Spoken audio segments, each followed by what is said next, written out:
So this is section 4.5. Might seem a little confusing to you because we were working in chapter 3. But 4.5 is going to be on your second unit. 4.5 is graphing on a rectangular coordinate system, but not with equations, but with inequality symbols. We talked about inequality symbols in unit 1. Those are the less than, greater than, less than equal to, and greater than equal to. And remember, we were doing those on just a regular number line. And the number line, we use parentheses or brackets. We talked about open circles versus closed circles kind of thing. Well, now we're going to take this guy that has two variables, so we can't do just a plain old number line, that we're going to plug these on to a rectangular coordinate system. Okay? You know a rectangular coordinate system by now. Remember, it's where we have an x and a y-axis, x-axis, y-axis, and then we have some numbers at the bottom. 1, 2, 3, 4, 5.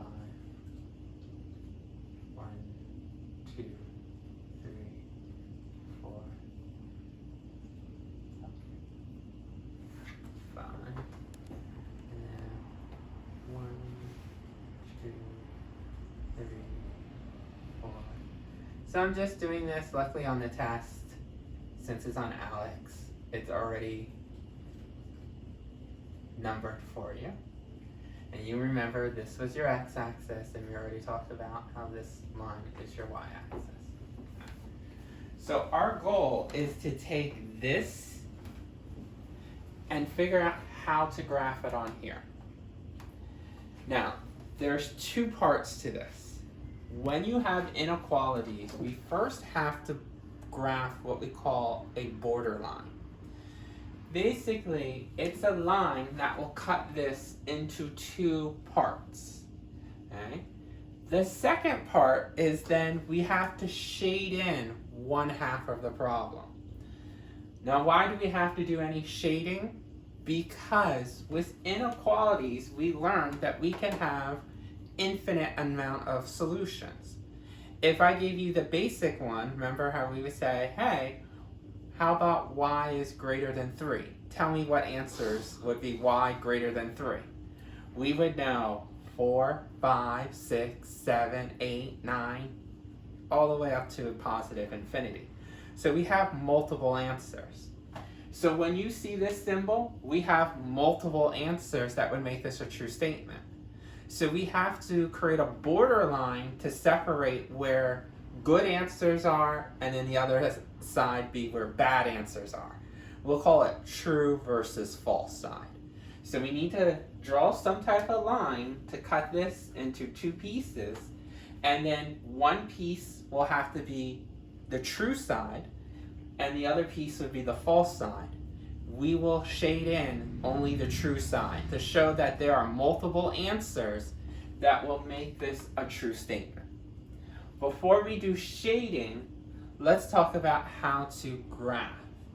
Now, we talked about how to graph equations, but we really haven't talked about inequalities at all in this unit. So we're going to familiarize ourselves by saying, let's pretend that this is an equal sign, since we know how to graph when it's an equal sign. So y equals 3x plus 2. Now, what you want to do is, because this is chapter 4 and not chapter 3, notice they don't give you any starter points, okay? They didn't give us any starter points. Now, normally I would tell you find your x and y intercepts, because that will help you. But if you notice, if you plug in for your x and y intercepts, you'll get a nice y-intercept, but your x-intercept is going to be a fraction. It's going to be negative 2/3. Ugh. So these are not going to be happy ones, because I know a lot of people don't like graphing fractions. So in chapter 4, they want you to graph a different style. So let's talk about that different style. I wrote it down here. It's a lot of notes. So hopefully you can understand this. Remember, I'll take a picture and then you can always blow it up. Because it is a lot of steps because we didn't graph this way. Okay? So we're teaching you a different way to graph an equation.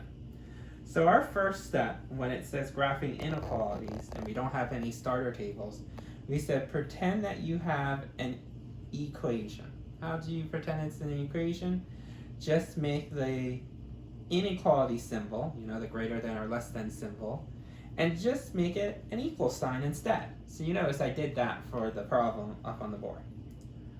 Once you do that, your second step is to solve the equation for the specified variable of y. The reason is because I want it in this y equals mx plus b form. When I have it y equals mx plus b, then I can find what my y-intercept is. Remember, that's the constant. And I can also find what the slope is. Remember, that's the coefficient of x. Because I know what the y-intercept is, I already have one point. So what I would do is I plot that y-intercept on the graph. Okay? Now, remember, I only have the y-intercept. I don't have the x-intercept. So I'm going to use the slope to go to the next point. Now this is the new part. How do you use slope to graph to get to your next point? Well, the first part is make sure that slope is written as a fraction. So if it's a whole number, just put it over 1. So you have a top number and you have a bottom number. Once you have a top and a bottom number, then we have something called rise over run. Rise means that you either go up or down, and run means that you go left or right. It really depends on the signs. So if you have a positive number on top, you go up. But if you have a negative number at the top, you go down. And then look at the bottom. If you have a positive number in the denominator, you're going to move to the right. And if you have a negative number, you move to the left. And when you move that many spaces or that many little hashtags or little lines that you see on your graph. Okay? And once you go up or down, or right or left, you have to do both movements, then that's your next point. Step 6 says you're going to connect the 2 points. Now, because you technically don't have an equal sign, we have to see if we're going to use a solid line or a dotted line. Remember when we were doing inequalities before, we were doing brackets versus parentheses or open circles versus closed circles? For these guys, we have to compare solid line versus dotted line. So solid, notice if you have a less than equal to or greater than equal to, we would connect those points in one solid line. But if we have these two inequality symbols, just a plain less than or a plain greater than, then we would dot, dot, dot, dot, dot, dot, dot, dot, dot to get to the next point. This forms the boundary line. So let's focus on just these steps, 1 through 6. I'll get through this step once I graph. So let's take this problem. Luckily, we did step 1. We had this was our original problem. We pretended it was an equal sign, step 1. Step 2, luckily the problem is already in that slope-intercept form. See how y is by itself?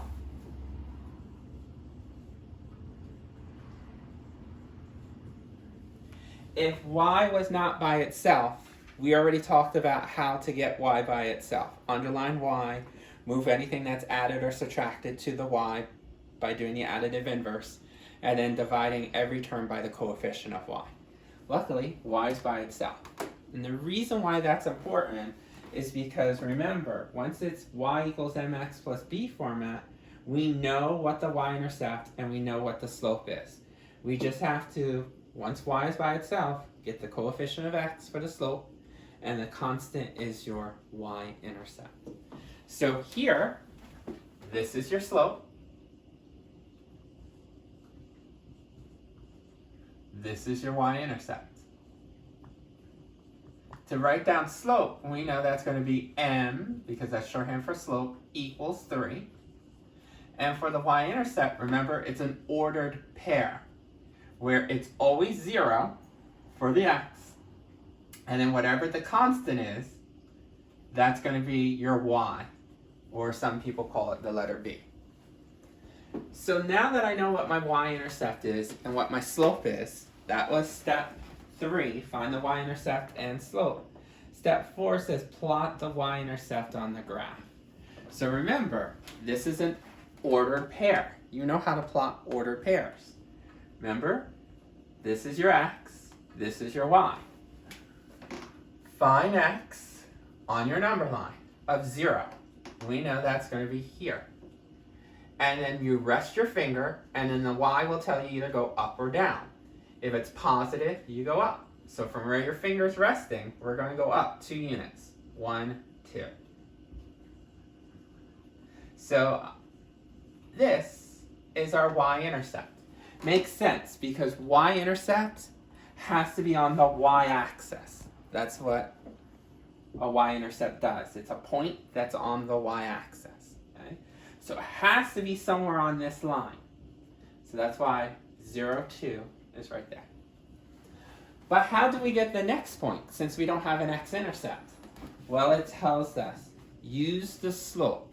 So what I want to do is take the slope, write it as a fraction, and then use our rise over run to determine if I'm going to go up or down for the numerator, and the denominator, the bottom of the fraction, left or right. So we said our fraction, our slope is 3. Notice it's not written as a fraction. You can take any whole number and put it over 1. 3 divided by 1 is still 3. The reason why I do it that way is because the top number will tell us up or down. The bottom number will tell us left or right.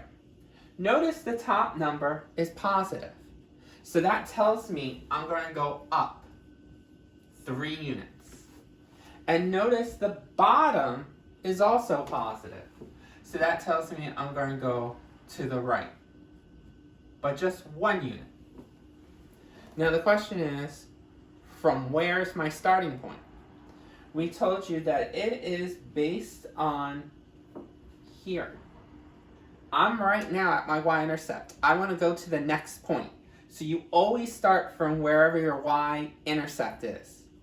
So this is telling me go up 3 units. So from here, not from your origin, but from here, your y-intercept, go up 3 units. 1, 2, 3. Remember, I went up because it was positive. Now that my finger's here, we have to look at our bottom number. The bottom number tells us now, do I move left or right?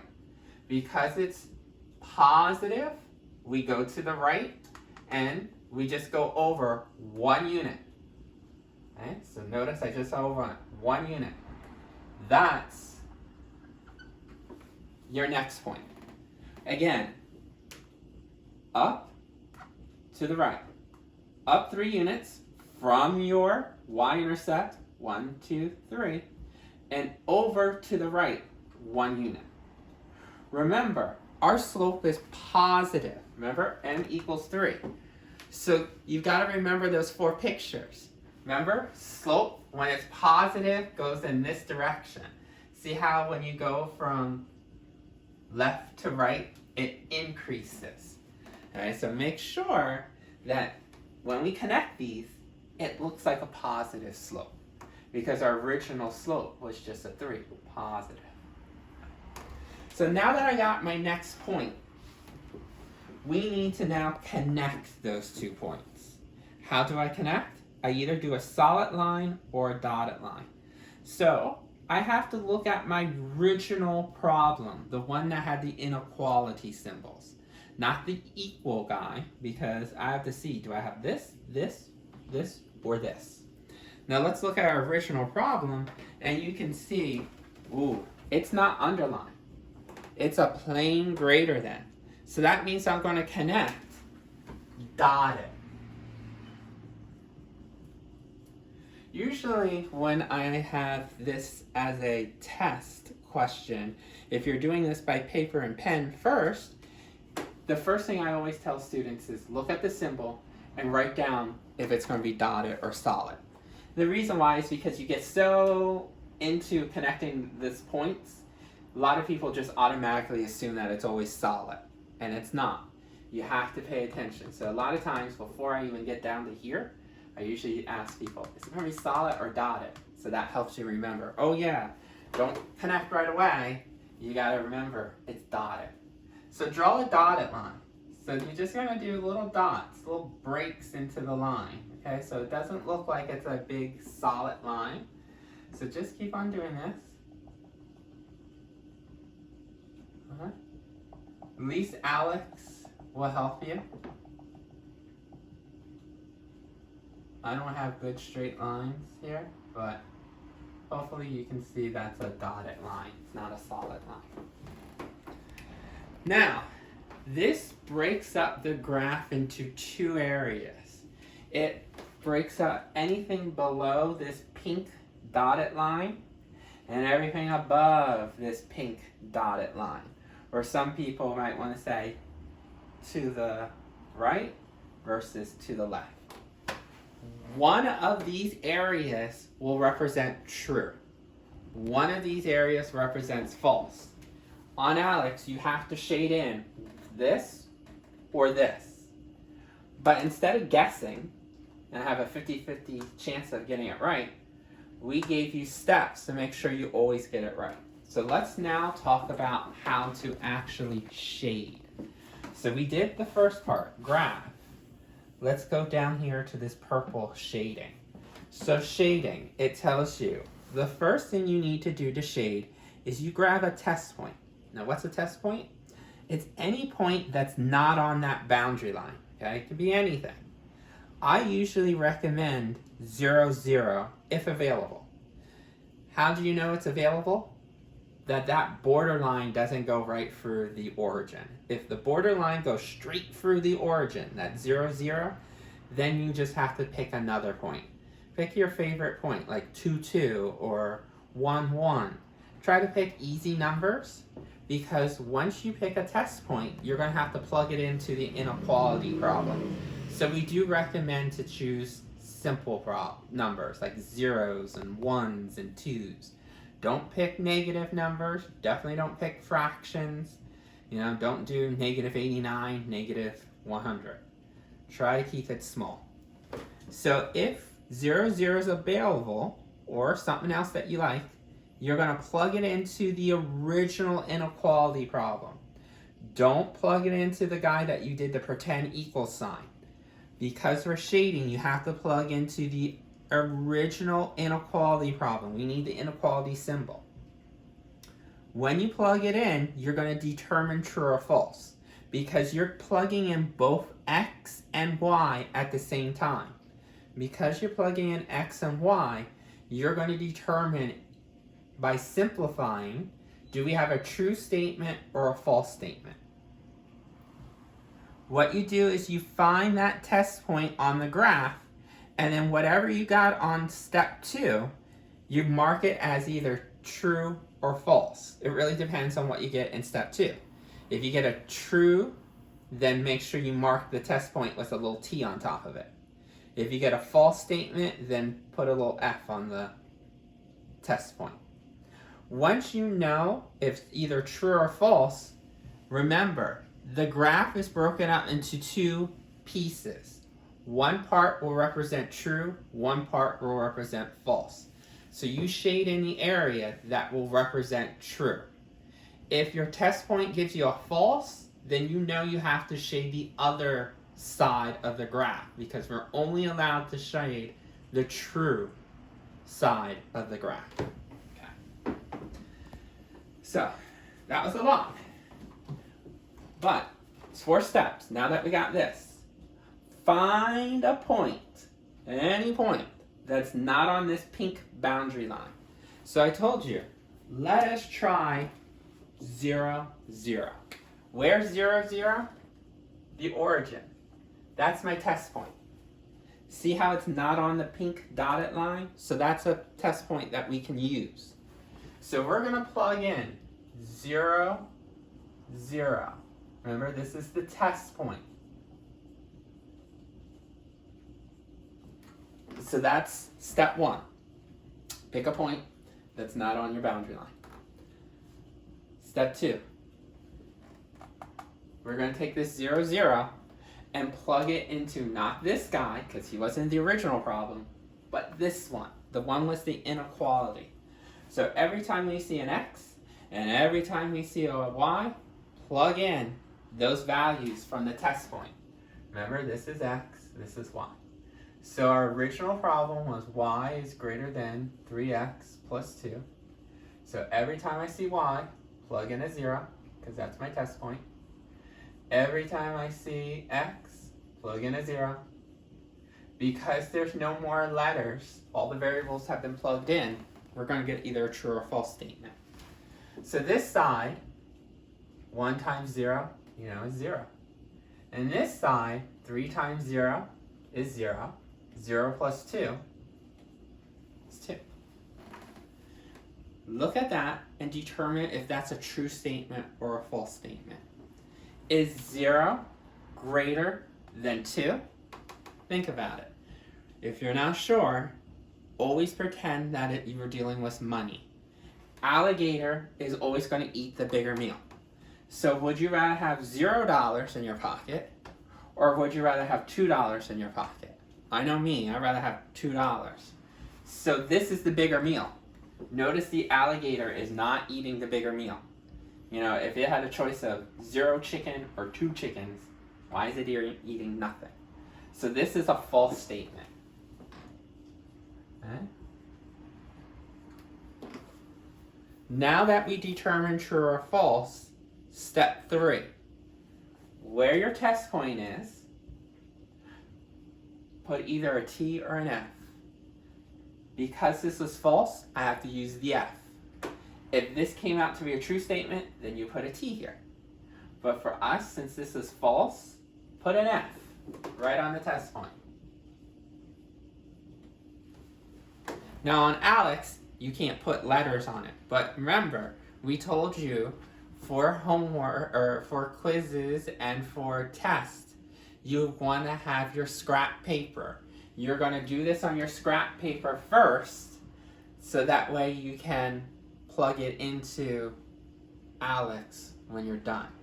So you know how to shade this, even though you can't put an F on the Alex system. But you can do that on a scrap piece of paper. Finally, step 4. We only shade in the true side. Remember, I told you this pink line, one side is going to be false, one side is going to be true. If I already know that anything that's below or towards the right-hand side is false, then this has to be true, okay? You are not going to get false, false. You're not going to get true, true. You're going to get one side false, one side true. If you know this is false, then by default, this has to be true. When we shade, you shade everything that is above or to the left of this dotted line. Okay, notice I went past the axis. The only thing that cuts off where I shade is this pink boundary line, not any of the axis. So we had to graph by pretending it's an equal sign, knowing that this is the y-intercept, so you got 1 point. Use the slope to get to the next point. Once we connect it, either with a dot or a solid line, then you have to do your shading. Grab any test point that's not on this pink line. I said try the origin. Once you figure out what test point you're going to do, plug it in to determine true or false. Wherever your test point is, you put in either F or T, and then remember you shade only the true part. So if your favorite test point was, let's say, 3, 3, then you're going to put your F here, okay? Not here at the origin, it's whatever test point you choose.